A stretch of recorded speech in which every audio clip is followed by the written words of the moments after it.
कुछ लोग कहते हैं कि बहुएं बुरी होती है, तो क्यों होती है बहुएं बुरी? आपका जो उसके प्रति व्यवहार होता है ना, वो व्यवहार ही आपके प्रति उसे बुरा बनने पर मजबूर करता है, और सच में एक दिन वो आपके व्यवहार के कारण बुरी बन जाती है। जैसे कि उसके हर एक काम में उसकी कमी निकालना, आस पड़ोस वालों के सामने उसकी बुराई करना, पड़ोस की बहू से उसकी तुलना करना, और अपनी विवाहित बेटी के सामने उसकी बुराई करना, उसको नीचा दिखाना, उसके मायके वालों पे हमेशा ताने कसना। और जहां आप पूरा परिवार बैठकर कोई बात कर रहे होते घर की या फिर कोई फैसला ले रहे होते हैं, तो वहां आपकी बहू आ जाती है, तो या तो आप अचानक से चुप हो जाते हैं या फिर बात को ही पलट देते हैं। तो क्यों? बहू बनाकर आप ही तो उसे अपने घर में लाए हो ना, तो क्या फिर आपकी बहू को आपके घर की बातें सुनने का, समझने का या आपके घर के फैसलों में अपनी राय रखने का उसका अधिकार नहीं है क्या?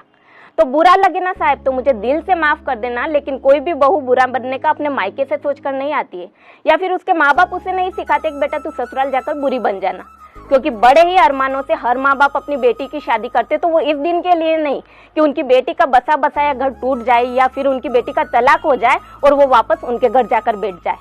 तो आपसे छोटी सी विनती है साहब कि आप अपनी बहू को अपने घर की बेटी समझो या ना समझो, लेकिन उसे आप अपने घर की दिल से बहू ही समझ लोगे ना, तो यही उसके लिए काफी है।